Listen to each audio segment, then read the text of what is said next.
Well, good afternoon, everyone. This workshop will be recorded, and we will send out the recording and the presentation after the workshop. If I don't have your email, please do send it to me. My email is gunn, G-U-N-N, @cua.edu. So thank you very much for coming today. My name is Kevin Gunn, and I am the coordinator of digital scholarship here at Catholic University of America Libraries. Today we have a guest workshop instructor. My colleague, Christian James, is the web application librarian at COA Libraries. And today he's going to show us how to access and use API data. So please use the chat for any questions, and I'll pass them on to Christian, and we'll go from there. Take it away, Christian. Thanks, Kevin, and thanks to all of you for attending today. Before I get started, I do have kids doing virtual schooling at home, and I do have a cat who is very curious, especially today. Also during the run-through, we had a couple audio issues, but I think they've been resolved now. So, if there are any other audio issues, then just use the chat.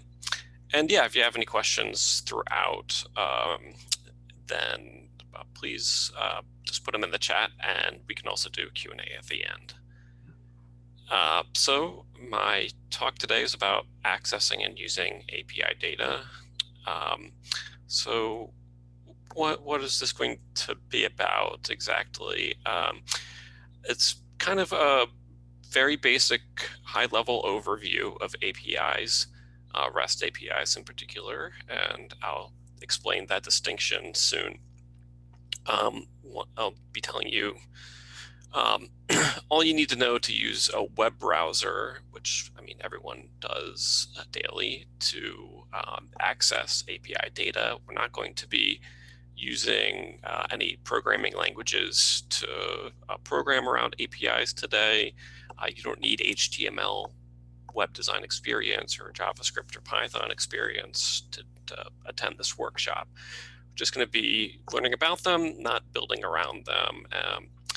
That said, there are a lot of APIs out there that require more advanced programming skills, but this should give you a lot of information to develop around them, or research around them if you choose to do so. Or if you do have any programming skills, then there's a pretty low barrier to entry. And if you do decide to do some computer programming around API data, then hopefully this will help you get started. So I think this would be really useful to people who are doing research in any number of fields. There's lots of different disciplines that are offering data in this format.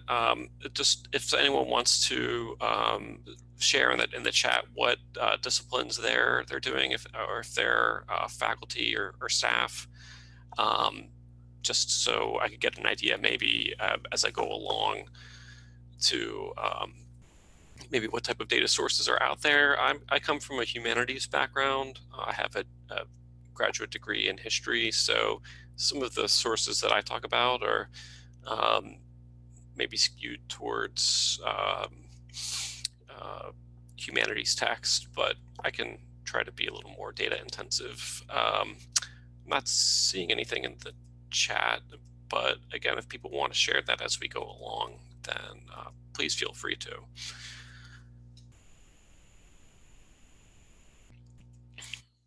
Okay, so what are APIs right now? To start, I'm just going to give the technical answer. I don't know if this is going to be helpful to anyone, but I'll just give the definition right now. The technical definition is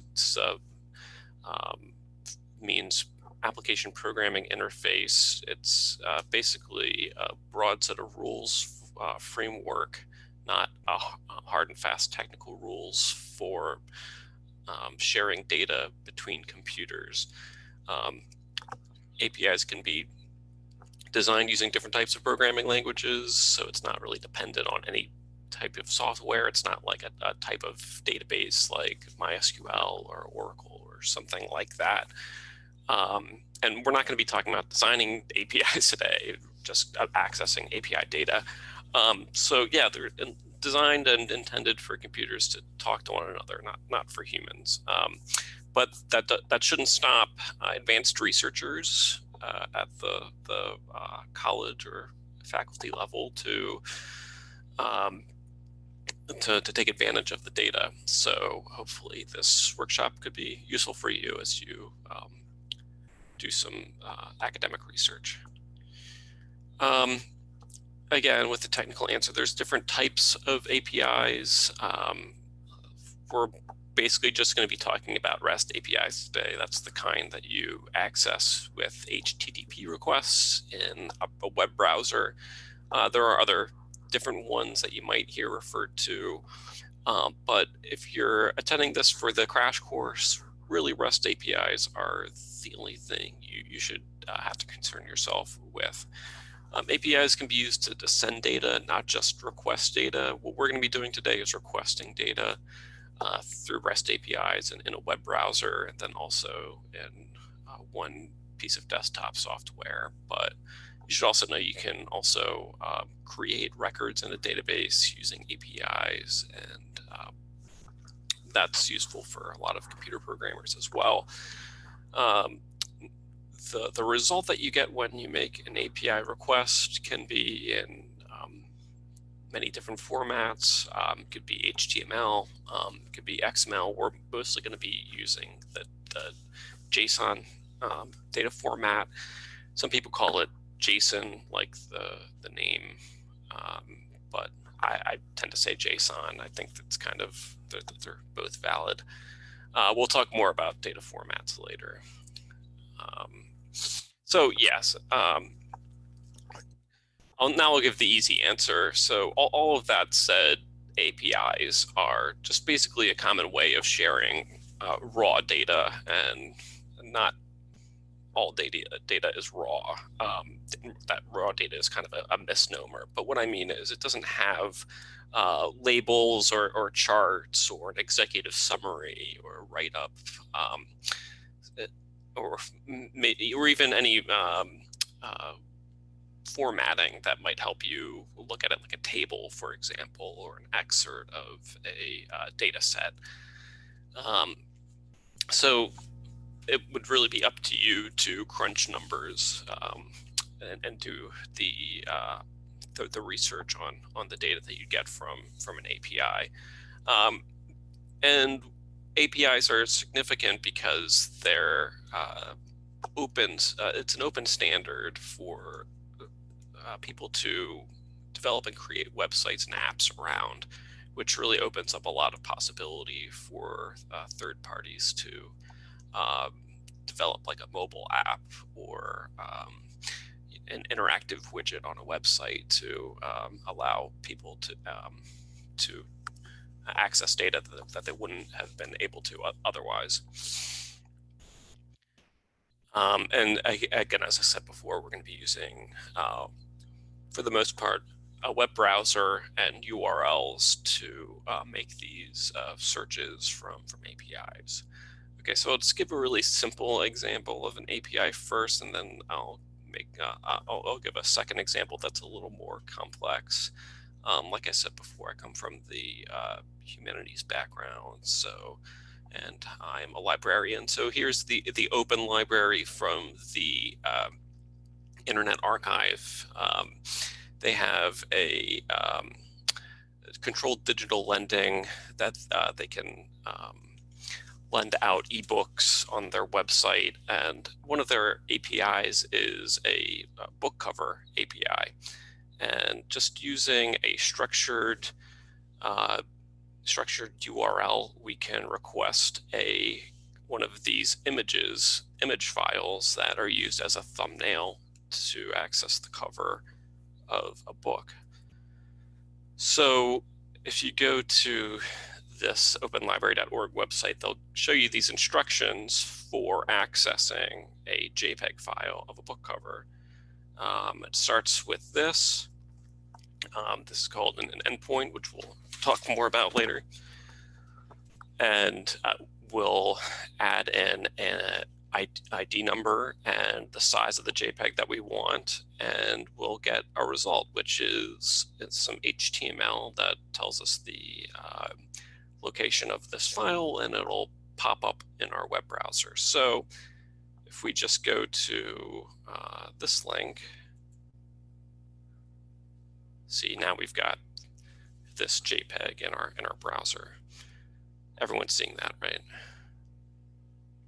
Okay, great. Yes. Thanks, Kevin, for confirming. I was muted. Oh, no, it's okay. Okay, so here's a slightly more complex, but also still simple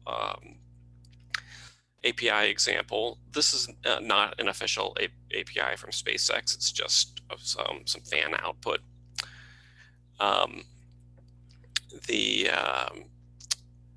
There's an API here at this spacexdata.com website that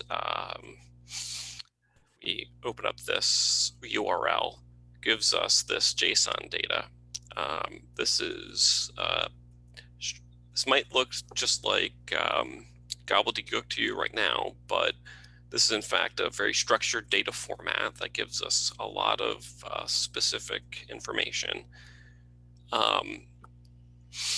about a launch from the SpaceX Corporation. So let's see, what else do I have to say about that? Okay, and there's lots of different query options that we can add to that, and which we'll do later. And again, the most common format for API responses is this JSON format. So I'll show you later how to make more sense of something like this shortly. Okay, some other examples just of APIs are, I mean, these are really common really throughout our life, and maybe we just don't realize it. So Google Maps is basically based on an API. They use those same structured URL paths to tap their database and show information online. So if we just go to, let's see, can everyone see the URL bar, or are they just seeing the screen, Kevin? Yes, URL bar, I can see it. Okay, great. Okay, so we can see here we've got google.com/maps/place. Each of these parts of the URL are creating. Oh, I see. There's something in the chat. Thanks, Benjamin, for. Okay, thanks.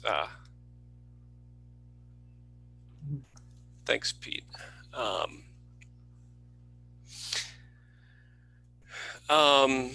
Let's see. The Catholic University of America. So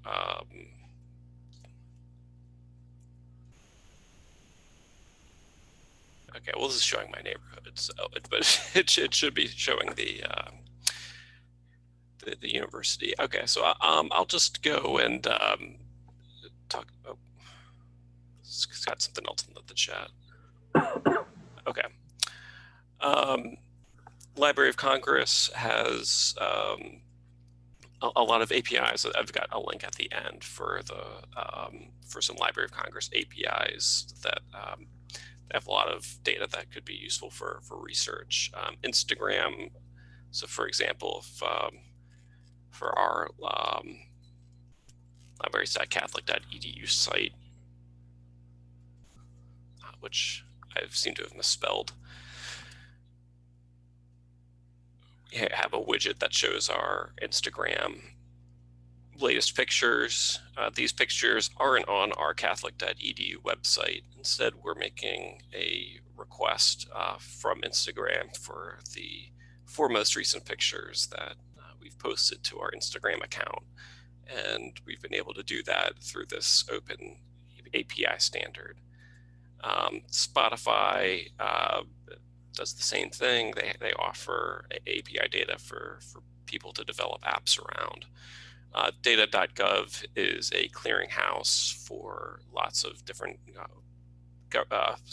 state and local and federal data. And they can help you find lots of different data sources for the subject of your research if you're interested in doing a project based around this sort of data. So at this point, because this is a high-level overview of APIs, you should ask yourself whether or not you actually want to be doing something with this type of data format. It's not for everyone necessarily. There are alternatives. If you don't need the most recent data, then you may just be fine with trying to find actual downloadable data sets or reports. Might want to do a data mining project where you make lots of HTTP requests with a program like Selenium or other software that if you want to know about, I can to get in touch with me after or in the Q&A. There could be some pre-made widgets or third-party apps that other people have already built around the API that could help you tap these resources without doing the advanced programming that might be necessary. So these little screenshots that I have here are from data.gov that show downloadable versions of the data of a particular data set that you could access offline without making an HTTP request, and open directly in Excel or a text editor or some other software. So that said, here's some advantages and disadvantages. One advantage is that when you make an HTTP request in your browser for API data, you're getting the most frequent, the most recent update, recent version of this data. You're making a database request right away. Whereas if you're using something off your computer, it's only recent when you downloaded it. You can, if you want to do some programming, you can do that. You can also make your own filters and queries and specific requests for data with the that might not be available in a data set or a report with an API. However, the disadvantages, as I'm sure if you have a basic experience level, as I'm sure you've realized, is that there's a high barrier to entry, and it takes more work to understand what you're working with. So let's say, though, that you do want to proceed and work with an API for your research. What would we want to do next? Well, let's first of all make sure we go over some of the terminology here, because there is a lot of jargon at this point when we proceed, and hopefully, if you decide to go down this path, this will be useful for you. The documentation is, there should be documentation with any API that you work with. This is basically a set of instructions that will let you know how to access the API and where to find it, what the data that you're looking at, what it means. So before you start requesting data in your browser, you need to read that thoroughly so that you understand what you're working with. The endpoint is the beginning of the URL so I think we worked with our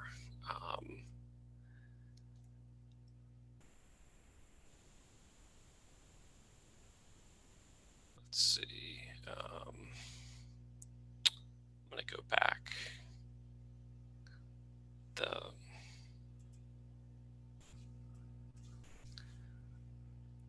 Sorry, just a minute. So here for SpaceX data, this here is the endpoint.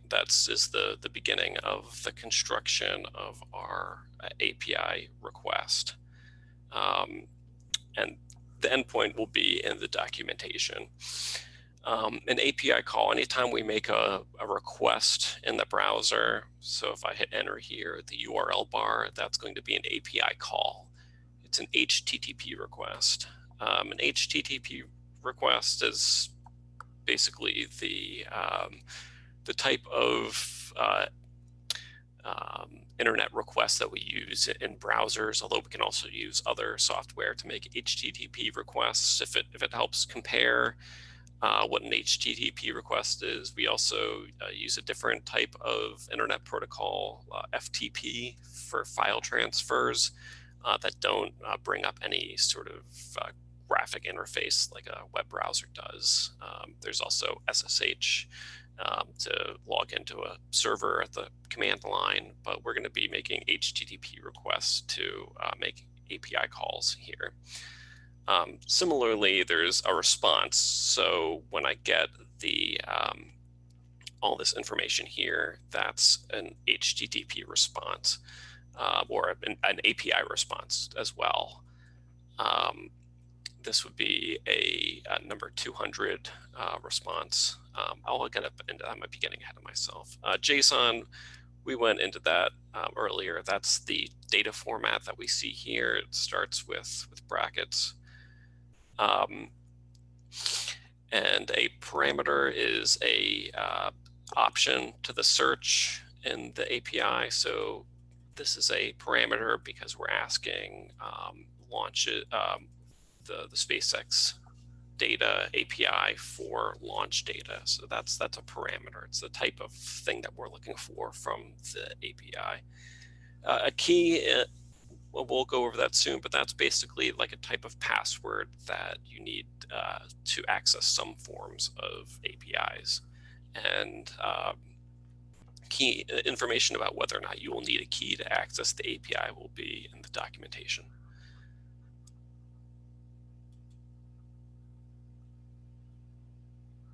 All right, so yeah, step one, the call. Before you start making API calls, then you should read the documentation so that you know the appropriate endpoint, you know what the what type of parameters to add to the endpoint to get the information that you want. The documentation will let you know what all of these labels mean. So once you've constructed that and can make an API call, you'll be making this HTTP request. And so since we got data back, the response to the API call is a 200 response. That means success. If you've browsed the web enough, I'm sure you've gotten 404 responses. Those mean that the resource was not found. So, but this is a successful response. And now we've got this JSON result in our response, and we're going to have to figure out how to decipher that. So JSON is short for JavaScript object notation. That's because it looks a lot like a type of property that's used in the JavaScript programming language. Now, I've used a bit of software here to what I would call prettify or make pretty and more usable this chunk of data here. Right here, this is technically one line of data. But using this software, Visual Studio Code, I'm going to try to open that right now. If Zoom will let me. I double-clicked on it. Okay, can we see the? Yes. Okay, great. Yeah, excellent. Okay. Might be slowing down my computer, but that's okay. So we can see the different parts a little more clearly of this JSON we have. This is actually a different JSON file altogether. This is from the this is from a book, from a library catalog online that has different catalog data. So here we have a JSON data is organized by key and value pairs. Let me go back. A typical description of a JavaScript object might be, or typical example of a JavaScript object might be a car. So a car has different properties. For example, it can have a make, it can have a model, it can have a VIN number. Now, all of those things can be represented in one object. So, for example, the key could be make, and the value would be Toyota. So we can see here the keys like title and values like history of New York. An object can have, and often does have, multiple keys, and each key can have multiple values. And they are all organized and structured with brackets and braces and commas to make sure that computers can read them properly. Okay, I think that I can close this now. Let's bring back up the slides. Okay, can we see the slides now? Again? Yes. Okay, thanks, Kevin. All right. So that's what we're seeing here. And shortly, I'll show you a way that you can get your web browser to organize your JSON data a little more in a way that's a little bit more easy to read, like the file that I just showed you with all the new line breaks and indentation. Okay, so the next thing you're going to want to understand about APIs and API calls are the parameters. Now, I talked about path parameters, although I didn't give it a name. I'm going to talk about 3 different types of parameters right now. So for the SpaceX data, I talked about path parameters. These are different path parameters to the SpaceX data. They're part of the construction of the URL that we use to make an HTTP request. So this is 2 right here is a particular ID number. Now we can change the parameter to be a different number, like 1 or 3. So right here we see that we've got a different flight number here as part of the HTTP request. Now, query parameters can be attached to the end of the path, starting with the question mark to make a sort of search term. Now, I have an example here that I'm going to copy from my presenter notes. So if we were to take away the flight number here, we would actually get a list of all of the launch numbers, uh, um, which would take a long time to load in our browser because there would be a lot of data here. So we're going to do this instead. We're going to add a query parameter starting with the question mark and add limit equals 1. Well, how do I know that limit is a valid parameter, query parameter, to add to the endpoint? Well, that comes from the documentation. So again, make sure you read the documentation so you know what the different parameters are that you can add to your API call. So here we can see that we're going to look at all the launches, except we're going to limit the result to 1, or if I could limit it to 2. Now I've got 2 different flights that I'm going to find out about, or maybe I want to find 3. You can add multiple parameters. As I'd mentioned before, they're just separated by the ampersand character. So let's find one launch that occurred in the year 2007, because if we start with just to limit it to 1, this is something that happened in 2006. But if we specify that we want something from the year 2007, or I don't know, let's see, is there something from 2008? Sure. Or 2011 maybe? Okay, maybe nothing in 2011. But you'll see here in any case that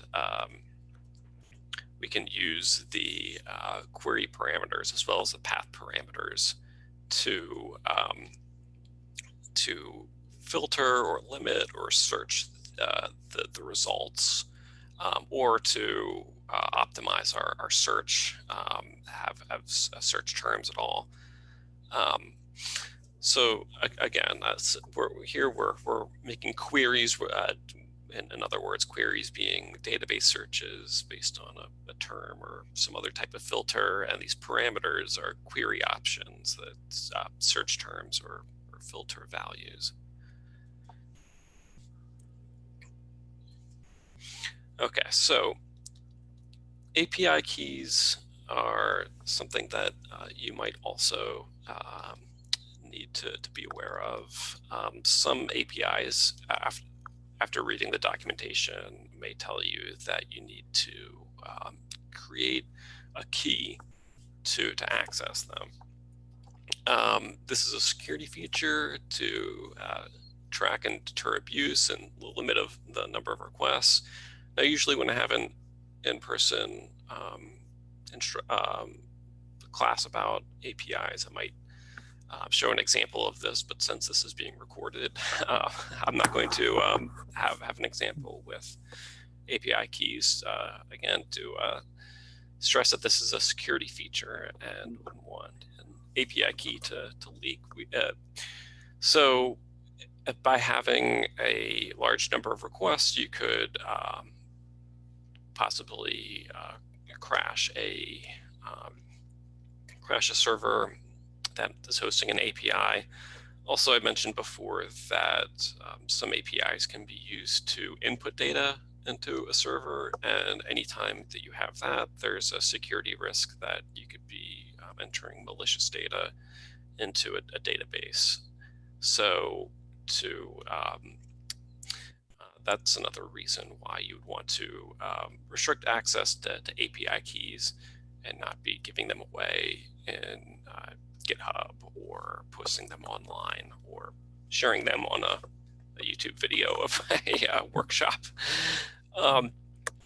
So to do that, you might have to give your email address to the API developer to register for access to the API. Or if you're creating a website or mobile app or something like that, you may need to register the app and tell the API developer what you're using this for. If you're using for academic research, then that's obviously a valid reason to be using the API. I wouldn't really, even if you're just playing around with the API data and want to say that you're using it for testing purposes or to learn more about APIs, it's which I've done in the past. It's usually not an issue. I wouldn't be too dissuaded or discouraged from registering for an API by feeling like maybe you don't have a legitimate purpose or that you're not a professional web developer or mobile app developer. Now, this is actually something that you can use a query parameter for. So let's see. Let's pretend maybe that the SpaceX data did require a key. Oftentimes what you'll have to do is just add it as a query parameter. Let's say our key is 1, 2, 3, 4, 5, 6, 7, 8, 9. It's usually just a long alphanumeric string. Then you just add it to the URL here. There are some, if you get really excited and think that you want to use the Instagram or Spotify, well, I think Instagram doesn't use OAuth, but Spotify does. If you feel like you want to use the Spotify API right away, that might be more difficult. It will probably require the OAuth authentication method, which is a little more complicated. That's intended for developing web and mobile apps, and integrates their typical user login and password authentication into the app. So that's not as simple as requesting the data in the browser, because it might require multiple files and things like callbacks that are a little more advanced for discussing in today's workshop. So let me talk next about some free open source software. That's what my FOSS up there means, free open source software for getting API data. We can use this browser request for a lot of data and enough to get you started. But I also want to introduce something called Postman, which is a free piece of software that you can download. And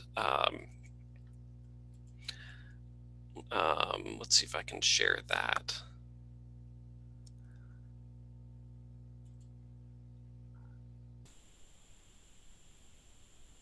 Okay, are we seeing it now? So I'm going to enter in the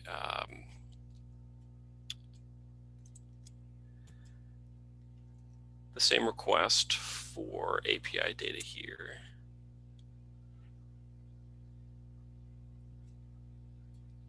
Oh, it is taking a long time because I asked for all of them.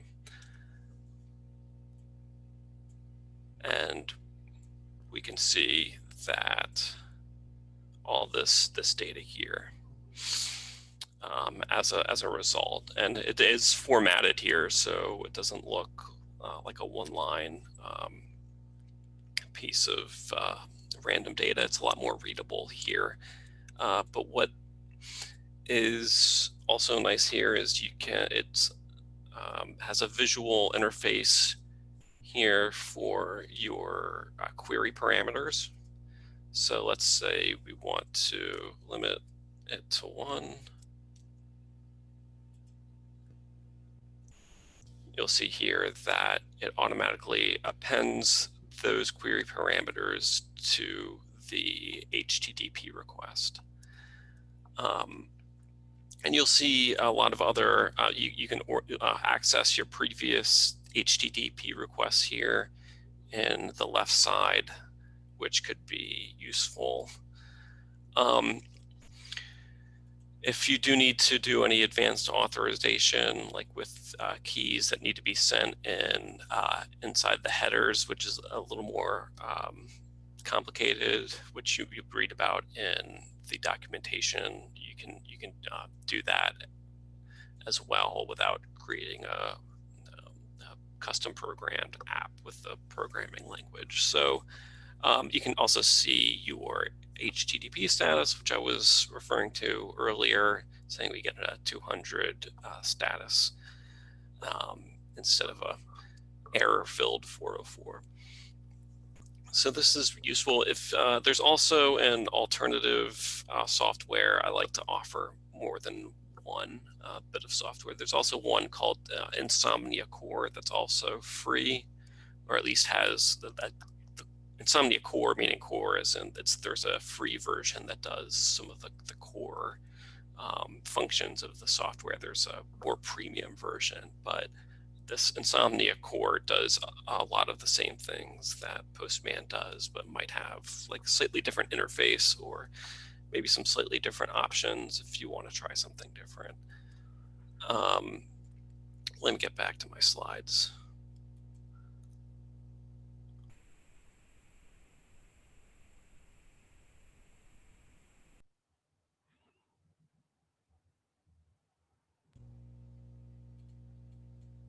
Okay, are we seeing the slides again? Yes. Thanks.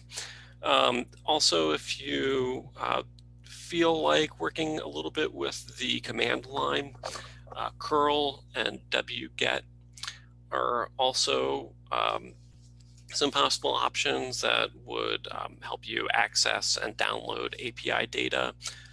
At the end of the presentation, I have a couple links that include some tutorials that are for an introductory or intermediate level.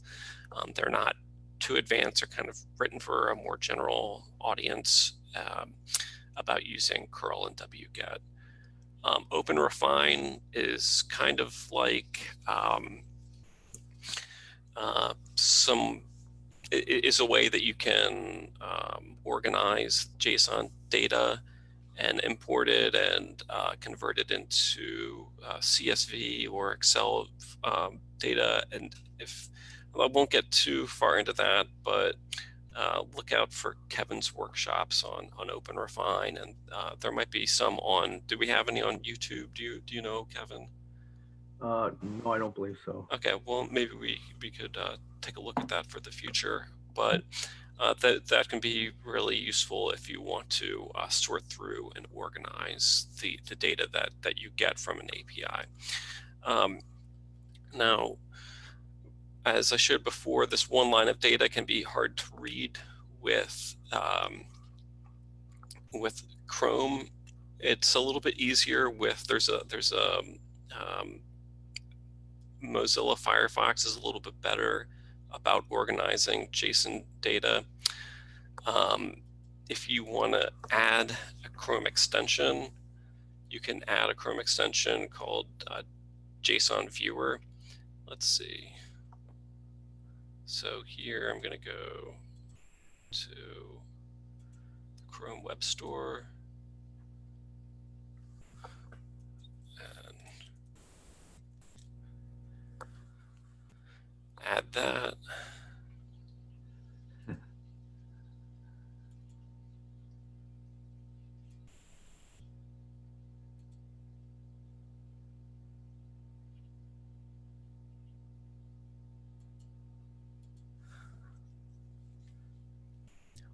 And now it looks a lot better, doesn't it? And we can collapse different parts of the JSON to help look at it a little more clearly. It also zooms in a little more, which is nice because we have all this white space here, and some of this plain text data is in a really small font size otherwise.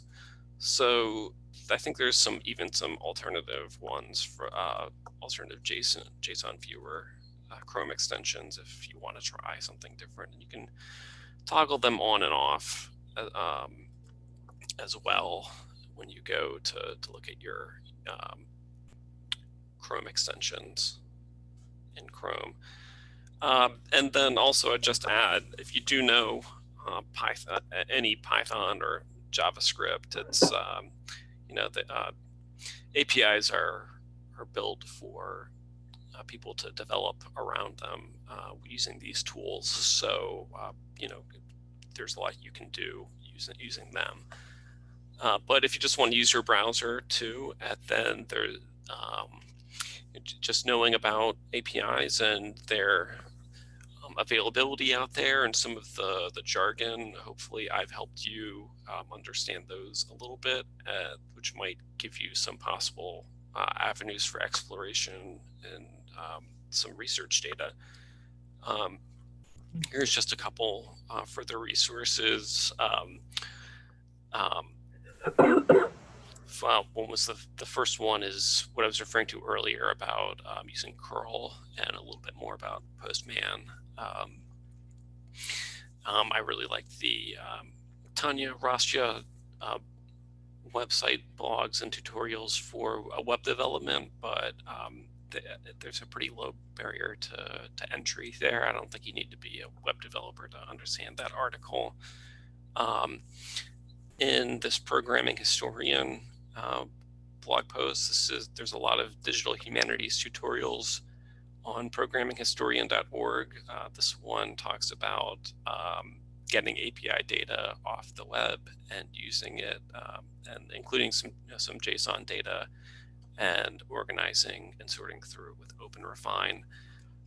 Library of Congress Labs has a list of different Library of Congress APIs that they offer, like historical newspapers and things like that.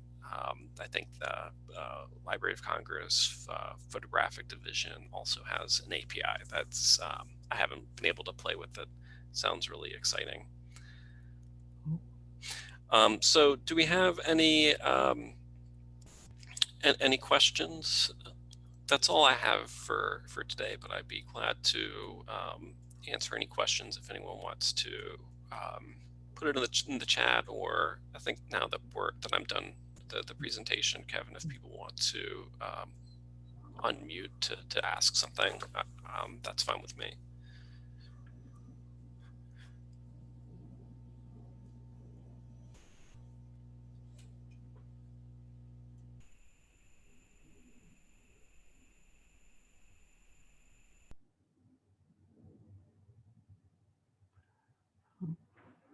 Don't be shy now.